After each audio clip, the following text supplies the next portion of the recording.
The Sunday Jones is brought to you by bandsforhirelive.com.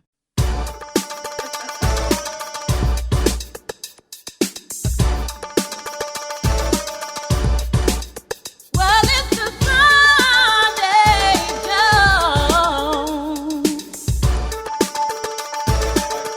Jones. Oh, fuck yeah, y'all. That's right. We're doing a special bonus edition of the Sunday Joe. Well, it's the Sunday Jones. We're going to call it the Wednesday hump because we're going to do it on Wednesday and we be humping. That's for sure. We got to call it the dry hump, though. Just to be clear, there's no chicks in this room. Dice as dry as it gets. like a duck in water. Comes right on in, brother. That was awesome. Episode number 19, y'all. Episode number 19, officially. We got Mikey in the house. What's up? We got Johnny in the house, y'all. Yo. And Mr. Darren Dice. What it is. And I This am is your what host, we've been waiting for. Adam motherfucking Blue. And I am not wearing any underwear. So there you go. You guys can think about that all you want. Let's start out. Darren, what have you been up to this week? Well, we've been on an airplane from beautiful Mesa, Arizona, via Sky Harbor to Kansas City. I arrived and looking for my brother outside in a giant Challenger zooming around the corner to scoop me up, but he did not have the beer in hand, just so you know. That's a rule. The rule is you pick up your brother, you have a flipping beer. Pack on a cooler in the car. It has to be. End of story. And he does it every time. Every time I know. Every time I land in Arizona, Darren has a 6-pack on ice in the passenger seat, ready for me to drink. And I fucking dropped the ball. That's a definite fail. But I immediately took an exit Yep, he did. and got a 6-pack. Yep, a little 12-pack. premature. Yeah, you got it premature. You took the wrong one the first time, but you maybe know, it doesn't count. he rectified it. So we're still good. We have cold beers in hand. Yeah. And women on the way, right? Yeah. Well, it's kind of sketchy on that part, but we'll talk about it later. At least not for free, okay? I mean, Well, with as much money as we spent last night, we could have done all sorts of shit. yeah. Johnny was trying to talk us out of it. He's like, Johnny dude, was you got to stop. And we're like, trying to no, help. we're on a mission from God, you know? Well, you guys should have just given me the money. I'd have kicked you in the nuts, and we could have been home in half an hour. Well, there's my segue. What happened last night, Johnny? We ended up at the casino.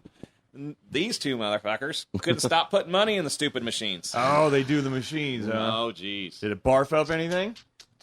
Well, it's kind of I think all premature, it did you was know? laugh at Kind of like him. my prom date, you know? A little hint of something, and then they got shut down, and I ran out of cash. Tickle your sack just I a little won bit. $5. Yeah. I think I'll put And then another my- 100 in. Yeah, then my timer was up, and she had to go back to work, you know? About to turn into a pumpkin. Let's go, fella. Keep feeding me. Yeah. So, what? You were just idly standing by as witness, or? Yeah, I lost a little bit of money, but nothing, not too much. Hey, now. I set my Easy. parameters. Smart. Casino hates my ass, man. I gave up on the machines a long time ago. Oh, They just geez. say every time I push the button, okay, this time we're gonna do it. Nothing. Really? What you promised? The button should just say dough every time. Dope! Dope! Or when the last wheel Dope. comes up, ching, ching. That's when you walk away from the machine and someone else sits down and wins the jackpot. You Need man. one? Yeah, I'm I get beers for all. I'm actually. Voila. Well, Everybody's don't getting tell beer. nobody, but He's going to make a great wife someday. All right. Well, other than watching these two clowns knock themselves out of their socks, what else you been up to? Same. Last time I saw you was probably 10 years ago. I bought that damn GMC truck out of Adams Chevrolet in Belton there. Oh, wow. And I looked, I was like, I know that fucking guy, man. You were hamming away, like working your ass off, and there was like 3 other dudes just standing around. That's so. usually the way it works, it seems like. So they don't exist anymore. You still in the mechanic business? Yeah, I work at a Mercedes dealership locally. That's a hell of a step up from Adam Chevy. Yeah, that place was a little bit of a dive. Yeah, I can see the they least. are no more. Mm-hmm. I can remember my experience there, that crappy truck that I have outside. I specifically asked, 6 cylinders, 8-foot bed. Mm-hmm. That means no cab, no extended shit. And they wouldn't let me go out and look. The broad just kept going out and driving up this, these 4x4 Silverados. That's an 8-foot bed. That's also a V8. That is also a fucking 4-door. It's not what I asked you. Finally, this dude just leans over, just let him go walk the lot.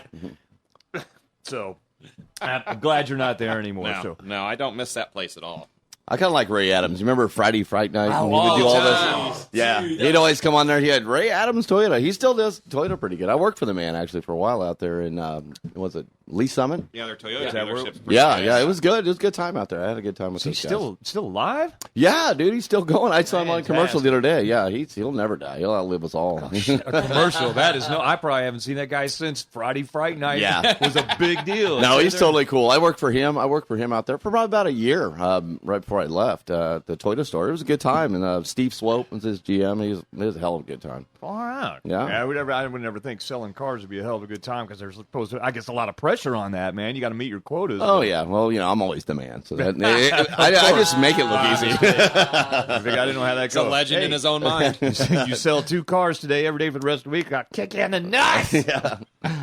Sell a car, be a star. That's all it is. That's okay, and a catchy gimmick too. Damn, man, it's good to have you back in here. This is going to be a fun round. Yeah. So now's our chance. Unload on us, brother Adam. I know, what the hell, dude? Shit. Well, my week's been about the same. Fucking, we're calling it this week. We officially labeled it 4 Fridays.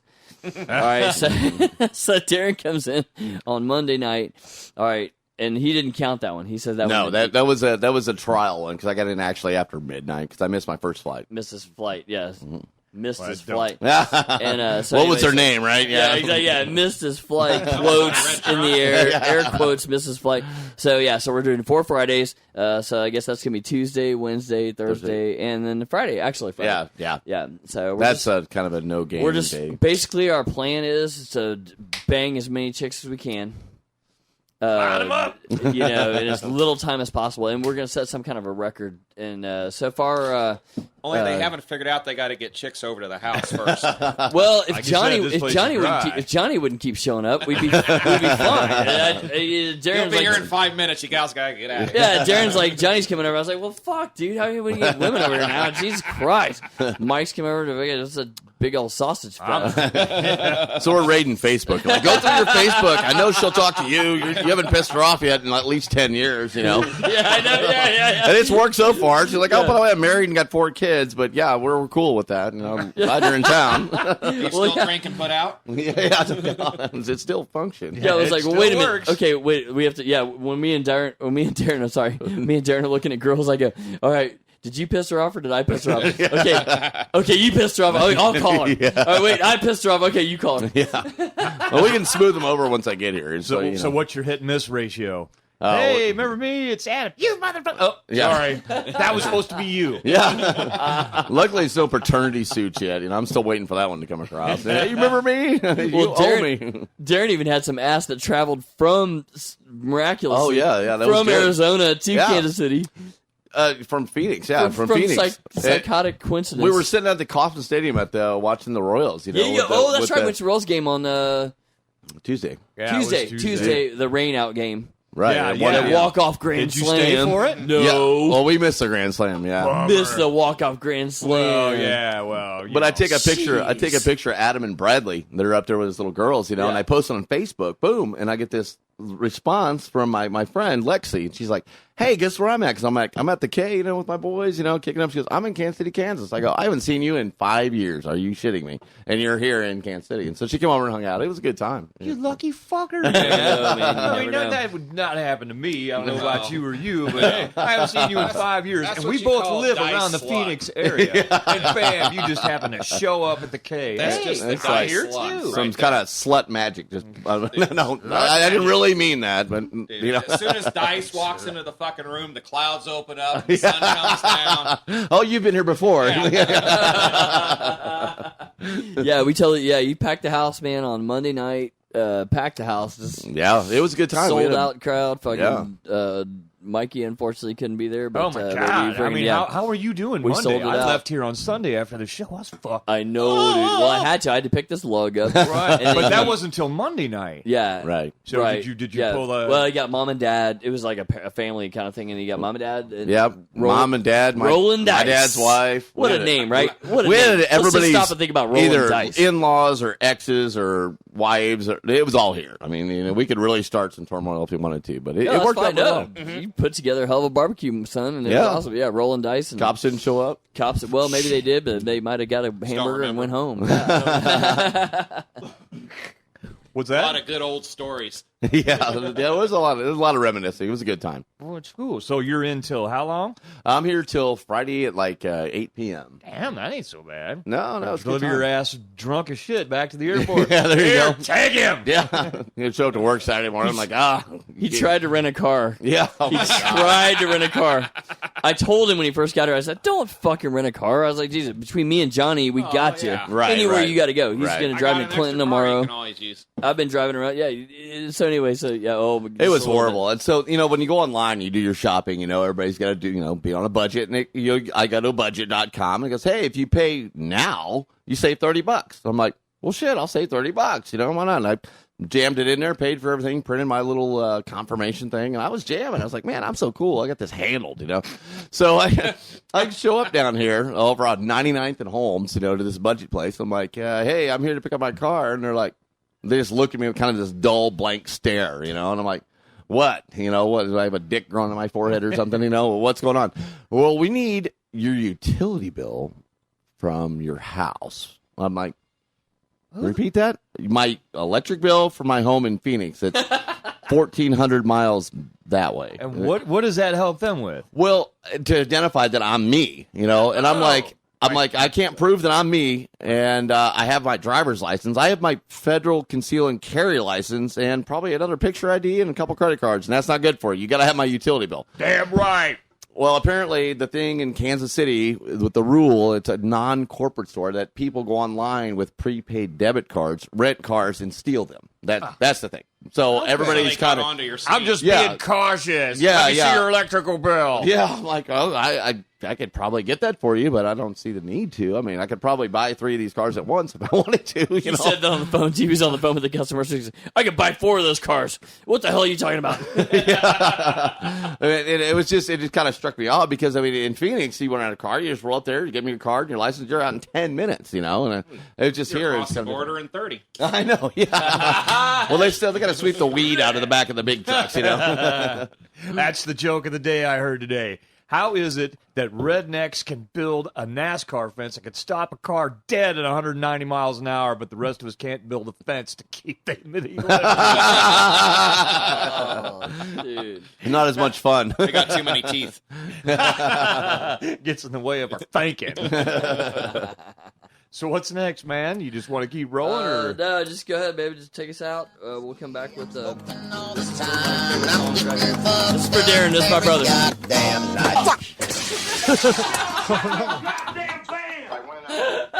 We don't need Have you ever heard that before? practice We don't need a shit-ass man to need it. all right, we're going to be right back. We're going to get to our fresh beers because this one went pretty damn quick. And by all means, continue to listen. That's funny as crap. Whoa, liver. All right, Get man. the fuck out. It's you. Oh, am I playing music? I'll play music if you want. Free, Well, we're back with our fresh guests, Johnny and Darren, the infamous Dice Man, and we were just bullshitting about what these fellas used to do to get in trouble all the fucking time in high school. Dirty bastards. And one of them, who wants to say who, got banned to military school, Boonville, Missouri, and that just made me think of a story because I didn't know you very well. That way, it was that was just as you moved into the Troost house in '91. Right. We took off in the Dinosaur. Me, you, Yeah. Johnny, and Joe fucking Moreland. Oh, my. He's dead now. Yeah, I heard Is that. he really? Yeah. Wow. Botched surgery. They sewed him up with something inside of him and No, wow. sent him home, and that did him in. But So his parents got richer. Like no they needed, shit. just throw it on the pile. The werewolf. the werewolf, yeah, the He had hairy palms. I remember that. yeah, shit, yeah. There wasn't much where it was growing. Anyway, we took this long ass road trip because Johnny wanted to go down Oh, down to Boonville. and to get long fucking road trip because he wanted to get with this chick. So we do the thing. We roll all the way down there. Yeah. We get a bunch of beer, and that fucking Dinosaur is a Nissan 200 SX. I love And it. we're just A blue one, manual. Yeah, You were man. on that trip? Oh my I God! remember that Yeah, trip. we I were remember that crammed trip. into that. We talked about it forever. The funniest thing I remember is fucking Joe was throwing a baby fit. So these two big galoos got forced into the back seat, but all the way down. Johnny's putting cigarettes out on Joe's head. He just said I'm like, what the fuck is that smell? And I look at the back seat. Stop it. So we get all the way down there, and we're like, okay, well, what now? And where did we go? The only thing to do in Boonville right off the highway is the Hardee's. The big fucking loop there. Yeah. So we're like, okay, and the dressing. Remember that? yeah, me and Dice are just going, well, we're fucked because he's going to find the one girl, and the rest of them are all pretty healthy. Yeah, just farm girls and all that stuff. So he finally hooks up with a chick, and we go way the fuck out in the sticks to her house. I remember that. And this I remember is that you two disappeared to the tree house. Yeah. Tressa, I believe her name was Tressa, wasn't it? No, that was. And we got stuck inside with Tressa was my friend. this chick and the fatter sister. I don't know if she was a sister or whatever. So we're just like, oh Jesus, dude. So I remember this next. We drank all the beer that we could, but there's nothing else for us to do. Joe's trying to pound on the fat chick. Dice and I sit on the couch. The next thing I know, it's the next morning. I can't remember if it was you or me, but somebody opened their eyes and is looking straight into this gut with a belly button as big as a double-wide shot glass. It's this chick's old man wanting to know what the fuck we're doing on his couch without saying a word. So either I elbowed you and and we're like, up. Just waiting for Johnny to finish brushing his teeth, and we're fucking out of here. And once the fat man disappears, we look around, and there's like tables. Yeah, they're all like crawling around watching Saturday morning cartoons slopping and shit. cereal into their face. Well, it's a weird man, And of course, we know the truth. I figured he was gonna, just grab us by the throat. Where's my daughter? Like, he's here somewhere. Start playing dueling pianos or dueling banjos or whatever. You boys is gonna be here. Wow. Squeal like a pig. Oh, Lord. So we're leaning out the front door. We're going, Charlie, let's go. What, man? What? Oh, man, we got to go. Yeah, that's my Boonville experience. We had a little bit better experience one time down in Boonville. Went down to see my good buddy Johnny, and I bought a Grand Am 89 SE model. It's all white, lowered. One black freaking wheel. Yeah, and one black wheel because I hit a curb because I'm sure this nut made me do something. But anyway, I went to Best Buy and I conned my mom into letting me use her charge card at the Best Buy. I was like, hey, I want to put some stuff in my car. I'll pay it off at the end of the month. You'll get the points. Everybody's happy. So I put in like this total Kenwood audio system in it. It was probably like $900 back in '89, which is a shitload of money. And I had like two 15s in there, and we were pounding, listening to that was all kind of new rap stuff coming up. Yeah, everything was cool. So we go down there, and I get Johnny, and then one of his buddies from Texas is like one of these oil-rich kids, that was spoiled and had everything, and just real cocky, skinny fucker. So he gets in my car, and we go downtown, and we're cruising, and this, buddy of his just run off the mouth, and he rolls down his window, and there's like the basketball team or football team or somebody, mainly ethnic, Okay. Yeah, and, then he blurts very, very vocally. Drops the N-bomb. Yeah. And where were you again? We were in downtown Boonville. Downtown. So the whole team jumps into vehicles and proceeds to chase us. And so we're going at high speed. I mean, as fast as this thing's to go, because these guys aren't kidding. They're going to injure us. I mean, like, severely.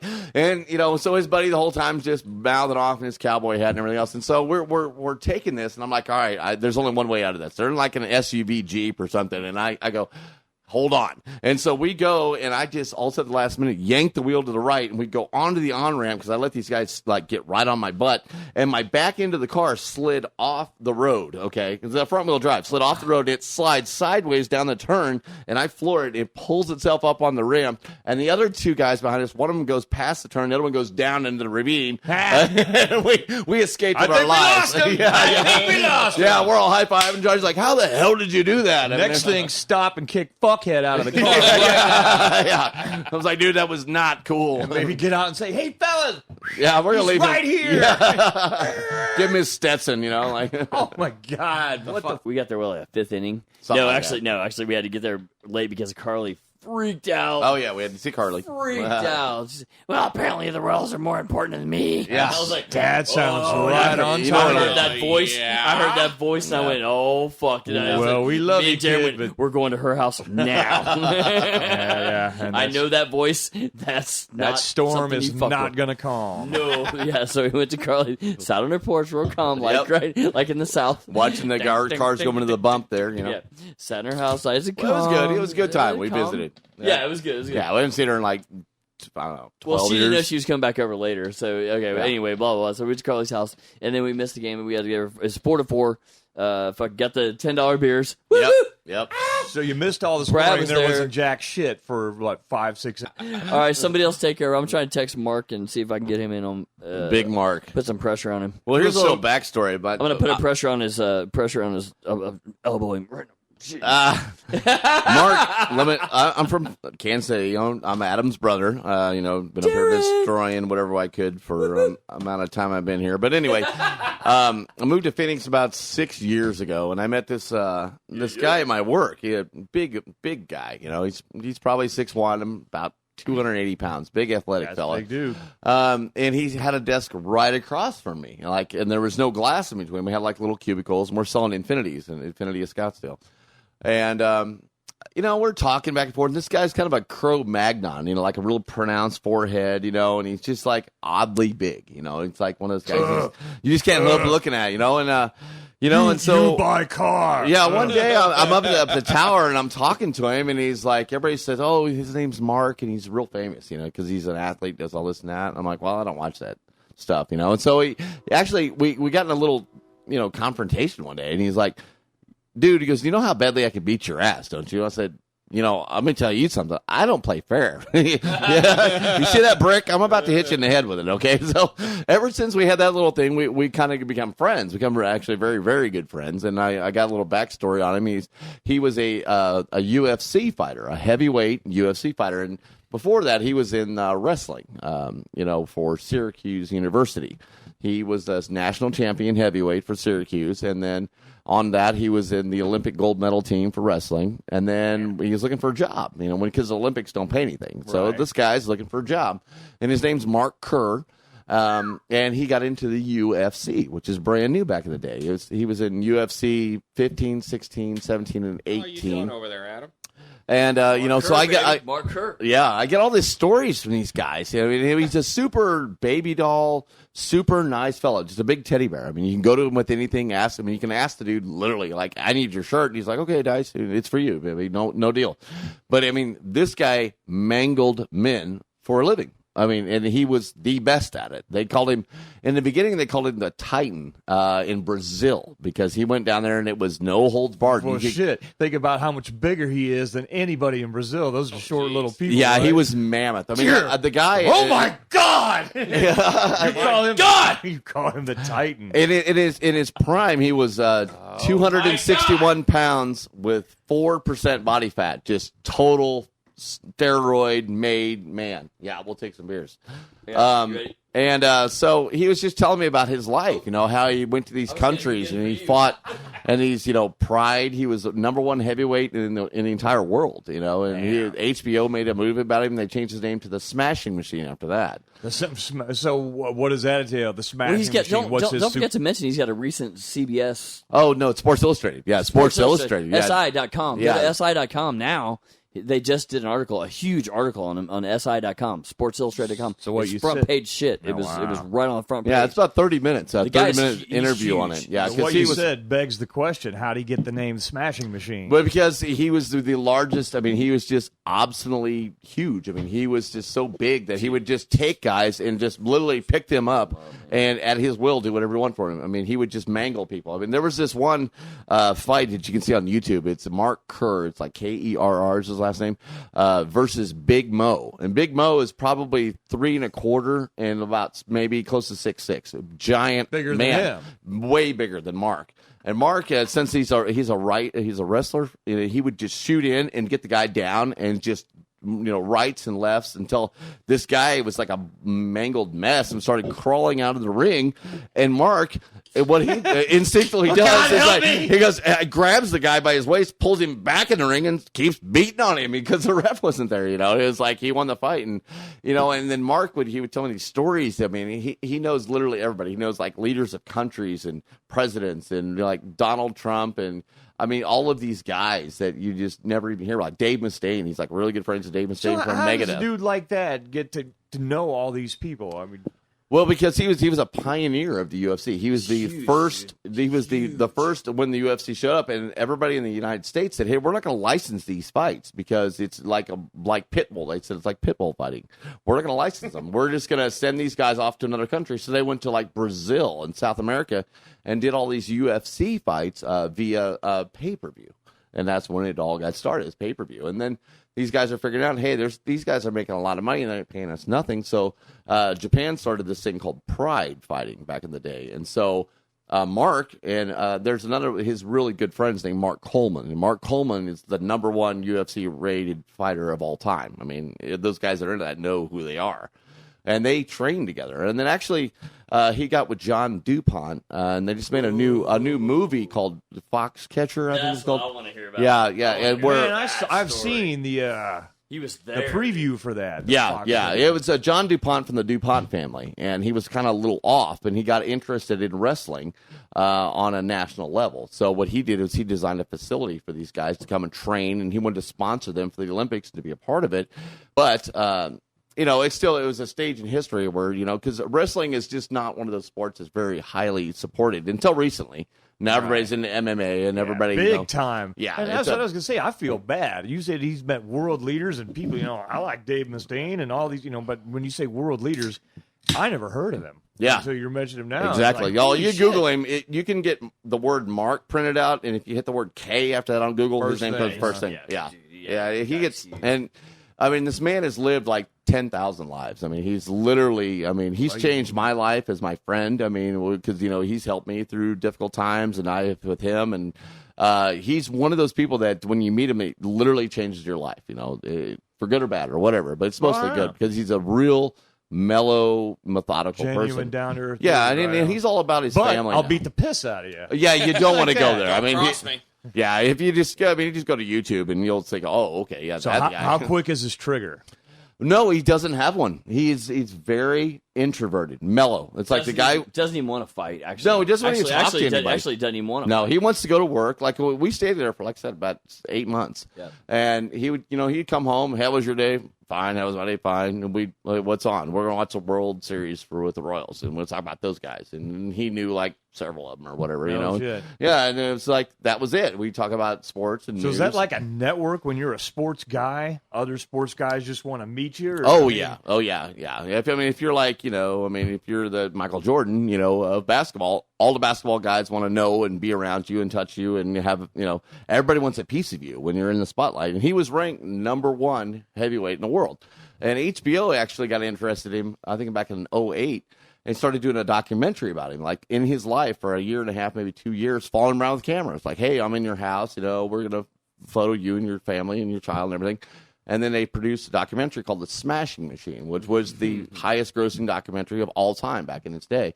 And he wasn't, the bad thing about young athletes is that they don't think right. They don't have they like my brother Adam always said, he goes, musicians, they have a whole lot of this and just a little bit of that. And a little bit of that's usually business sense, And so just like that, it's never going to end. All the money's rolling in. I'm making $1 million a year. I'm the guy, everything's great.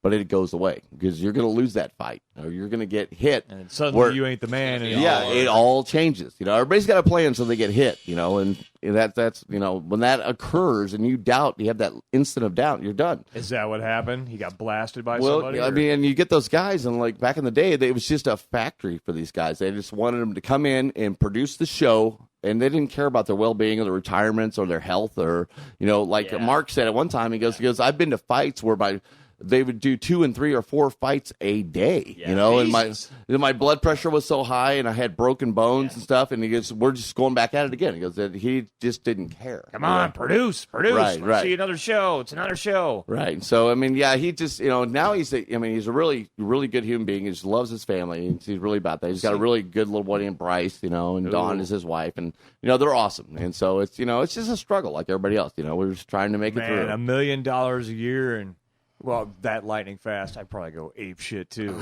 Oh my God, I always wanted that car and that boat, and that house, and all those broads. Yep.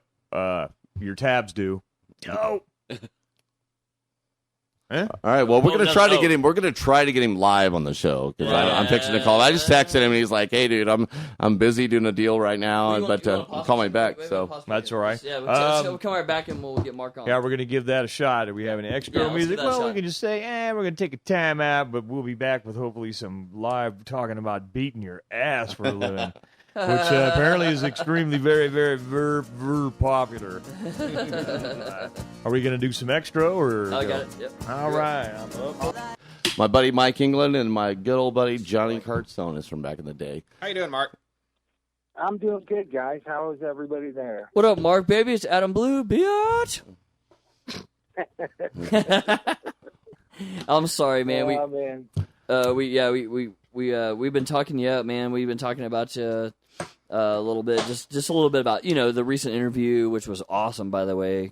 What I really respect about you most of all is the way the media just when they do interviews like that, and then when they did the Smashing Machine, etc., and when they did the recent interview, they kind of paint you as a tragic story, but you're always like a stand-up guy. You're always like, every time it doesn't matter. Like that's why everybody loves you so much, because you stand up, man. Your head's up and you're positive.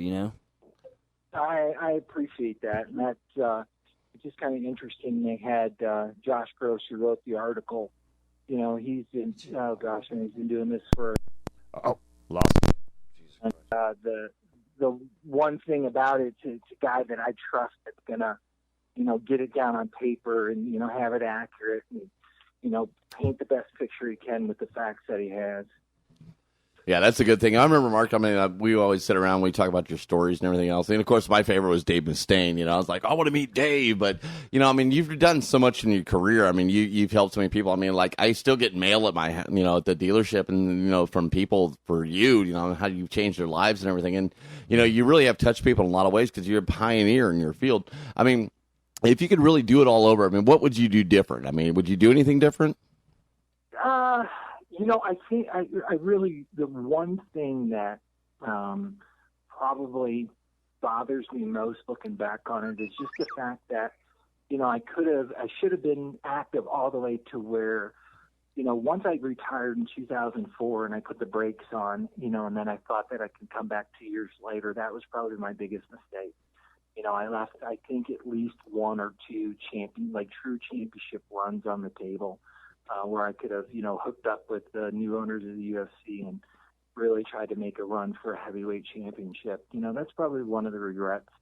Yeah, I remember back in, watching you fight like Igor and all those guys, over in Pride. Because, you were a refined athlete, but they were just, they weren't really tuned to your care. Because like when you're in Brazil down there fighting, how many fights did you do a day?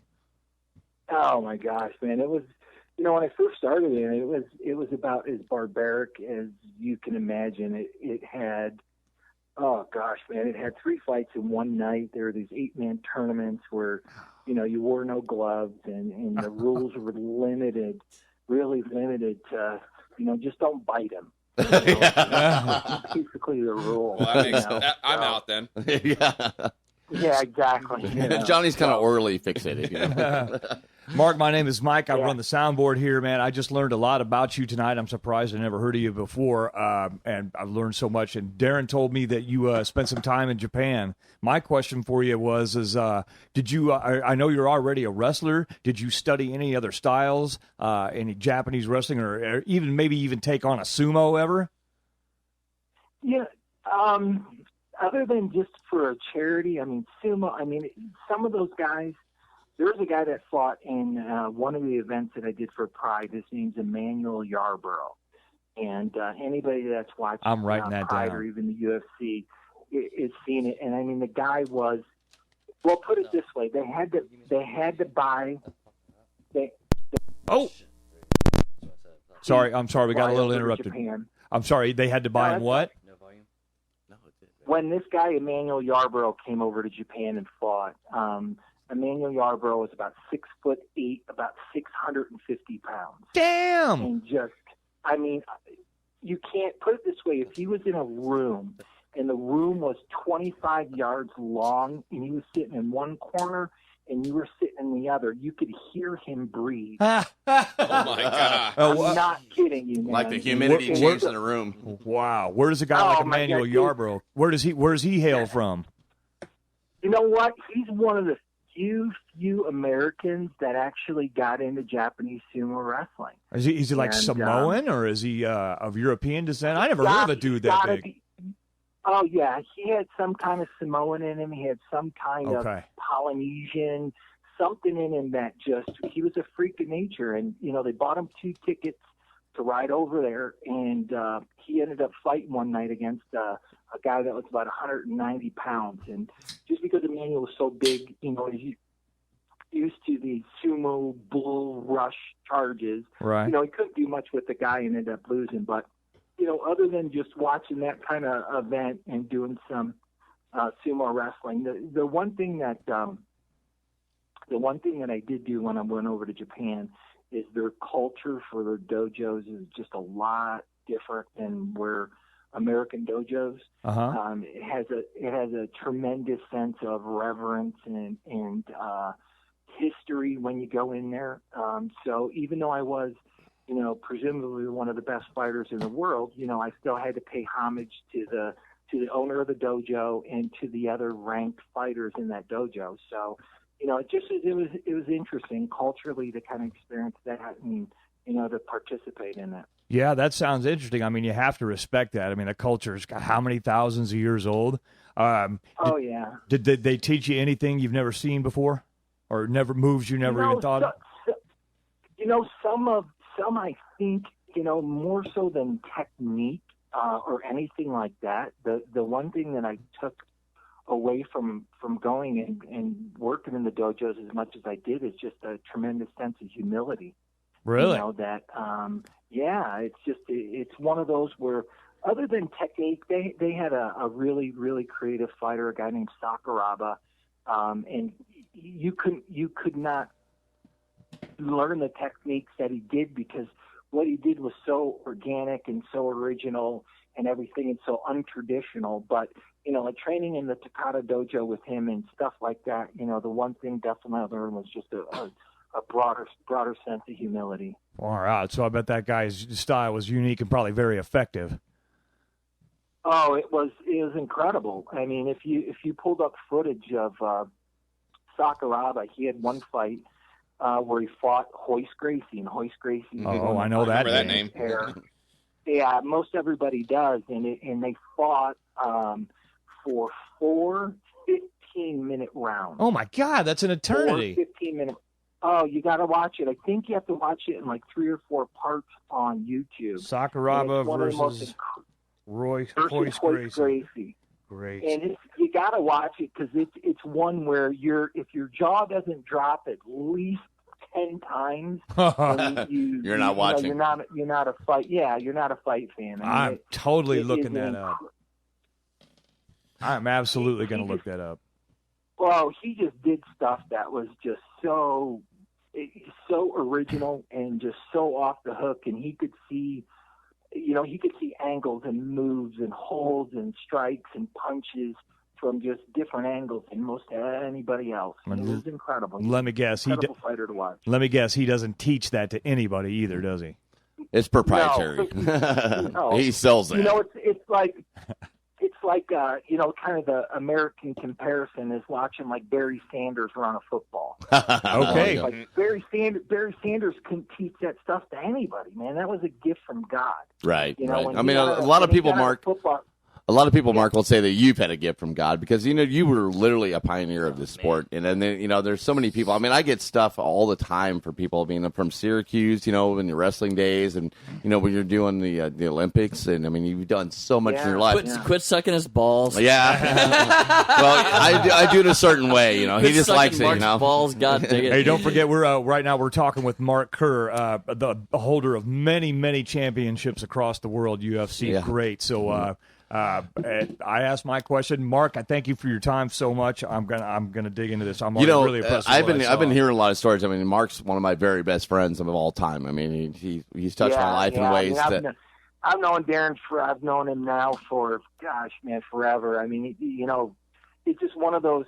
I'll say this, and then I'll say goodbye to you guys. Darren's just one of those guys that, you know, I know that if I was in Tijuana, Mexico, naked on a street corner at 4 a.m. and I called him, well, guess what? He's coming to get me. Yeah, I better be with you, so Mark, because this sounds like a good time. You know? Wow, that I ain't probably no have to shit. bail him out. But, Hopefully, yeah. You know, I just.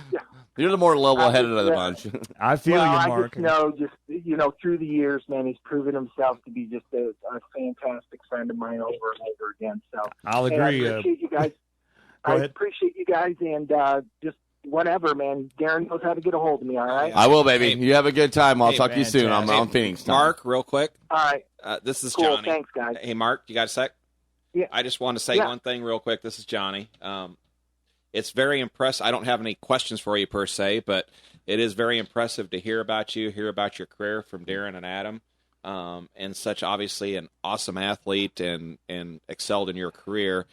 But to hear more of the stories about you and you being more down to earth, obviously those types of things not necessarily going to your head, to me strikes the more impressive as far as you know, your athletic career. It's really nice to hear those types of stories where you are more down to earth and just a very good person. I appreciate that, man. I really do, and you know, it's one of those where, you know, there's either, you know, starting down this road, there was either one or two people that I thought I could be, you know, and you know, I'm glad that I chose this route, you know, to have just a sense of humility and respect, and you know, understand that, you know, what I was able to do and all those different things. It was a gift and a privilege, and it wasn't a right, you know. And I think the different athletes where they think it's their right to do this, you know, have a sense of arrogance and Entitlement. you know, don't have the humility. So, you know, I always made myself accessible to whoever wanted to talk to me, whoever wanted to take a picture with me, whoever wanted to, you know, an autograph. I always made sure that I made that available. You know, it was my appreciation for them supporting me through the years. So, Well, you know, you I got a place in appreciate heaven for that, Mark, because you do. You take time for everybody. You know, I love you more than anybody. So, baby, we'll see you soon. We really appreciate you doing the Sunday Jones podcast, and we'll talk to you soon. Okay, babe. Mark All right, cool. One and only Mark Kerr. Thank you. All right, see you later. Thanks, guys. Have a good night. Sweet. Take care. Oh, wow. Beat that, suckers. No Beat shit. that. That's probably going to be good the best luck with ever. that. So, Yeah. Adam, take us out, man. It's like We'll, having Joe Montana on the phone. All right, baby. Hey, it's Sunday Jones. We are going to be out. Do we have a what the fuck? Do you want to do what the fuck real quick? not really. Yeah, We're I right thought you at had one. 58 minutes. I'm just going to No, let it's it go fine. No, this week. length doesn't matter because we got the Actually, stick I don't now. have the what the fuck after what I just heard. I'd hate to ruin the show with No, any bullshit I you're got not to gonna say. ruin the show. so- No, Mark Kerr is awesome. The only question I God, I wish I would have asked him was, you know, when he talks about all those fighting styles and you combine all that stuff and you're thinking about everything and you've had training and you're, you know, you're thinking about fighting and you're thinking about it. But the thing I really wanted to ask him was, that shit happens so fast. Jesus Christ. Okay, well, he's got all that shit in his mind, but fuck, the fight's like 90 seconds. If you're not in, you're fucking dead. Yeah, Mark would it's tell So me. he doesn't have time to go, let's see, Buddhism and sumo and karate. Mark would tell me. You just got to go kick somebody's Yeah. fucking ass. Yeah, when he react. was going to a fight, what Mark would say. I mean, he would look at the guy and he would either smell fear, and he knew that guy was scared, and he would just draw on that. I mean, in his top of the, I mean, he was ranked #1 heavyweight in the world. You know, and that's an achievement. Well, what I'm saying though is he talks about a bunch of styles, a bunch of fighting styles. Right. What I'm thinking is how in the fuck does that even come into the equation? You got 90 seconds to beat that guy's ass, or you're Mark dead. always said me, he goes, if I can shoot in on the guy, because that's a wrestling move. Shooting in is when you shoot the guy at the waist and you grab him and get him on the ground. That Mark was strong enough to just manhandle whoever he was. That he had the physical ability that if I got this man on the ground, I can put him in any position to my advantage. Regardless, there was no parallel to it, and so that's what his fighting style was. It was a wrestling style. I remember that from wrestling years back. It's go. Yeah. Once you're in the situation, you don't think, you just do. Yeah, that's supposed to You be react what to what's going on. that's supposed to be what all the training is about. You know, that My you fault. train and do it over and over and over again. Right. That becomes muscle It's his memory. response, And yeah. you just okay, time to go. Ah! Yeah. it's on. I know, yeah, that's what I said. 'Cause he Muscle was talking memory, about all the training. styles, but shit, you got 90 seconds of fucking all the And styles. that's why you throw train. away. I think You train all day, every day, Kill the every way guy. you can, and it just fried chicken. And waffles. fried chicken. Bandsforhirelive.com. The Sunday Jones is brought to you by Bandsforhirelive.com.